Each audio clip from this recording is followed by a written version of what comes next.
If I knew then what I know now, I would have moved years ago. Oh, I would have been gone. I haven't seen a roach since I moved in. If you show me, I will do it. Baby, if you teach me how to love you, I will do it. All the pain you've been through, I refuse to take you through it.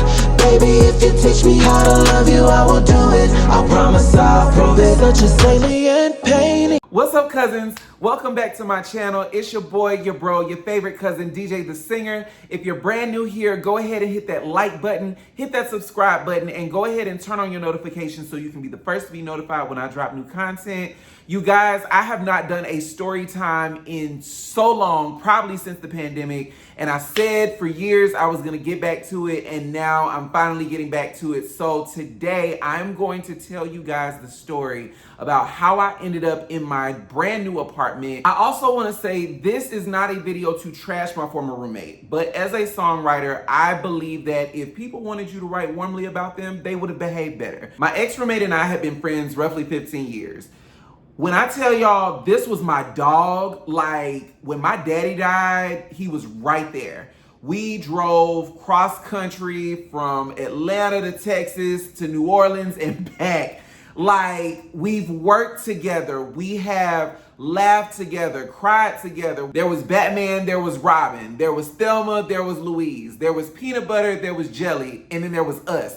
Like, we really were two peas in a pod. And for our roommate situation to turn out the way that it did, to say the very least, it really blew my mind. And let me also say this before I get deep into the story. This is also not a story time where I'm purposely trying to put 100% of the blame on one person, because we both collectively played a role. There were things that happened long before we got here, such as my roommate's mom moving in with us and staying for those 3 years, and her getting a tummy tuck instead of going to get her own place. Like, these are things that I had control over, but because I was trying to be a good friend in the situation, I really let a lot of things slide, okay? So don't come for me. You live and you learn. When you know better, you do better. I want to take you guys back to June of 2023. I was working probably one of the best paying jobs I've ever had.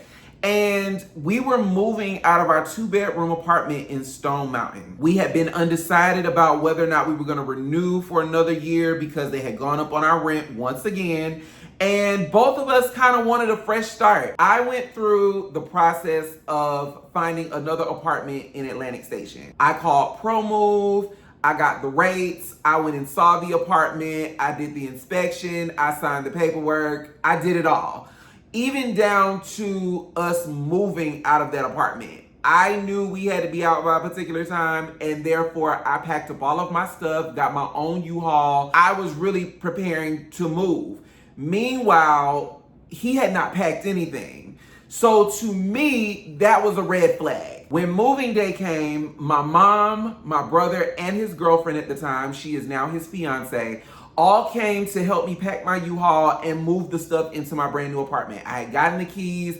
We were ready to go. He had not yet packed up his stuff. Everybody was like, well, what's he gonna do? And I don't babysit adults. I don't tell adults what to do.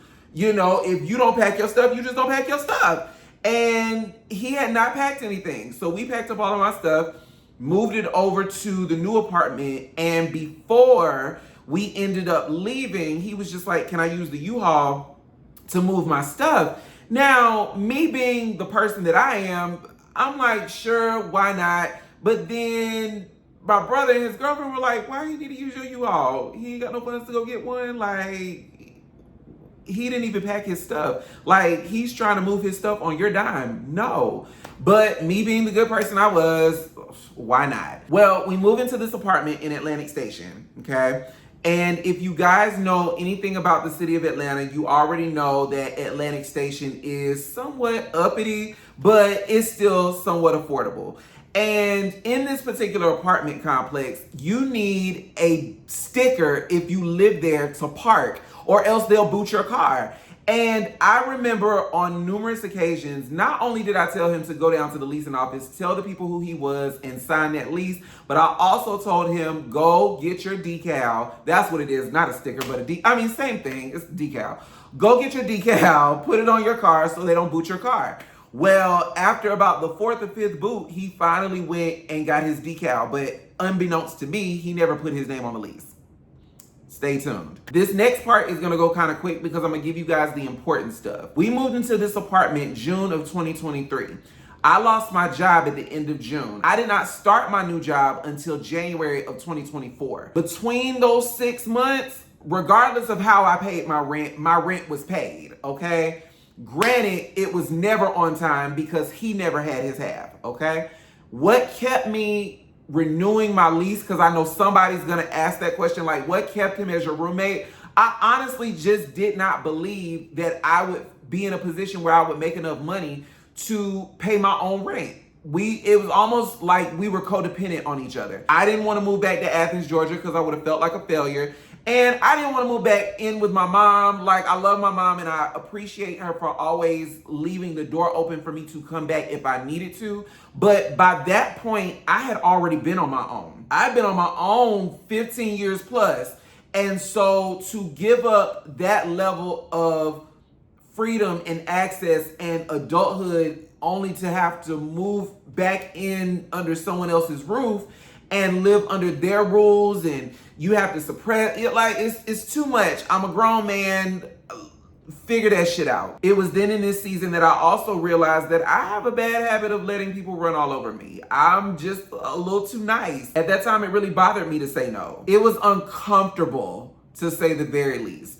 It was uncomfortable to live in that environment, but it was also uncomfortable to say no. And now I'm paying for it, but we're gonna get to that. Fast forward through 2024, I renewed my lease that May. I started at Morris Brown College that August. My plan was to renew my lease for 1 more year, finish out that school year. By the following May, I would have saved up enough money to get my own apartment, and we could have split amicably. We could have kept our friendship or whatever it was gonna be. We could have kept that going and everything would have been all good. November of 2024, not only did I receive a summons from the city of Atlanta for late rent, but I also received a super speeder ticket. Y'all, that was a wild road trip, okay? I drove to North Carolina, from Atlanta to Virginia, and back to Atlanta all in the same day. When I tell you, a nigga was tired. And I was going 92 and a 60 something and ended up getting a super speeder ticket. By rights, they should have taken my license. That ticket was roughly $800, almost $900. And on top of that, like I said, I have to pay $1,200, $1,300 in late rent. So your boy's paycheck was spent. I had to take out a loan in order to pay this fee by this particular time. Not just so I could keep a roof over my head, but also to keep my license from being suspended. Listen, y'all, you live and you learn, okay? I was living lawless and rebellious, okay? Once I go to court, pay the fee, pay my rent, December rolls around. December's rent is late again. And suddenly I come home from work and there's a summons on my door. Great, I have to respond to this summons by December 31st. At this time, I'm on the road touring as a background singer for Miss Kelly Price. I am wrapping up my first semester back in school. I'll have to tell you guys the story about my experience at South Carolina State University. Stay tuned. I was dealing with some personal drama because I had lost one of my close friends to suicide. And I also was wrapping up the training on my brand new job. So my mind was in 1,000,002 different places. And I also was working 3 different jobs to keep a roof over my head because that October, might I add, my roommate got fired from his part-time job. What did he get fired for? Vaping on the clock. With all that I had going on, I forgot to respond to the summons. At this time, my roommate is also living La Vida Loca, spending an excessive amount of time at the club, among other things. And so I was consumed with keeping a roof over my head. And I basically forgot to respond to the summons. And let me also say, while I was complaining about my roommate not having his half of the rent, it wasn't intentional, me forgetting to respond to the summons. I just had a lot going on. Well, January 2nd rolls around and I go straight to the courthouse to try to appeal said summons, because at this point they are going to evict us. Roughly a week and a half go by and it is the week before MLK. I am in transit to work. I am on Highway 400. I am on the phone with the city of Atlanta trying to figure out what can be done to rectify this situation. They tell me that they have denied my appeal and either I need to come up with $2,300 worth of rent or we are going to have to vacate. I call my roommate and let him know what the situation is. He's still in the bed sleep. It's every bit of 7:30 in the morning because, mind you, like I said, he was spending an excessive amount of time at the club. So he's in the bed knocked out, hungover, and he tells me we'll talk about it when I get home. At this time, I am working 12-hour shifts, Monday through Friday. I get home, it's a little bit after 9. We have a conversation about it. He tells me give him 24 hours and he will let me know what he's gonna do. He's gonna make some calls to see if he can get his half of the rent. Now, let me also say, I had my half and I also had his half too. But as an adult, I just didn't feel like it was my responsibility to pay his half. Why? For you to not have it the following month? No. I wasn't doing that. 24 hours comes and goes, and I don't hear anything from him. He's missing in action. I get up early Thursday morning to drive to the gym. And as I'm driving to the gym, I'm praying and I'm like, God, should I be applying for my own apartment right now? Like my own solo apartment? Because this man is saying he's going to take out a loan. He's going to call this person to loan him some money and he's going to pay it back. But my question is, how is he gonna take out a loan and he ain't got no job to pay it back? And as I'm pulling into the Quick Trip parking lot, it hits me. Go ahead and apply for that apartment before this eviction hits your credit. Thank God I had been having conversations with peers of mine that work in the industry of property management. And so that day I started the process of getting into my own apartment. And I did not see my roommate. It was Thursday, this particular day. I did not see my roommate again until that Saturday. By this Saturday, I have already started packing up my stuff. I have booked my U-Haul. I have booked my movers. I've booked my storage unit. Like, this move is happening. He comes in, he asks, are you mad? You know, where are you gonna be staying? And I was just numb at this point. I didn't really have any real feelings. I just was kind of like, let's pack up this shit so we can get up out of this apartment because I don't want this to hit my credit at this point. And he tells me he's gonna pack his stuff.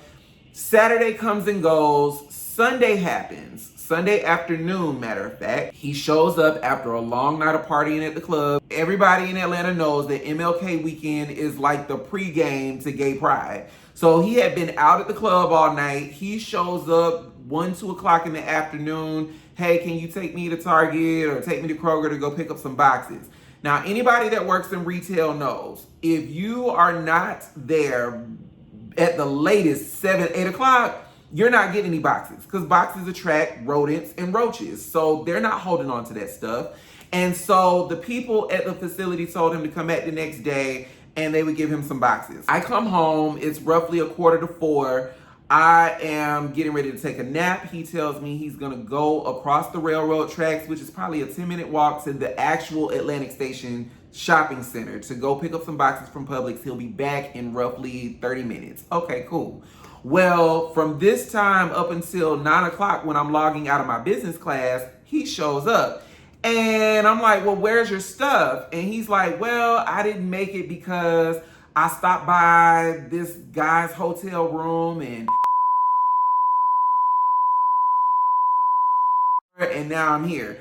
And I'm like, you do realize that I want to be out of this apartment by Tuesday, which is the day after tomorrow. He's like, yeah, I'm going to pack up my stuff. Woo, woo, woo. I'm going to get it done. Now, mind you, he had not packed up anything at this point, okay? My stuff is in boxes. The only thing I got to do is break down my bed. This move is happening. 30 minutes goes by. He comes into my room, tells me he's going to go to the club and he will be back within the next hour or so. And I'm like, all right. Well, needless to say, MLK Day was the next day, that Monday. I did not see him. Tuesday came, 8 o'clock. My movers were out front, ready to move my stuff. And within an hour and a half, my stuff was packed up, moved into my storage unit, and I was back home, clocked in, ready for work. He wakes up probably a little bit after 2, and he goes and peeks in my room, and all of my stuff is gone. And he's like, a deer in headlights. Oh shit, like he's frantic.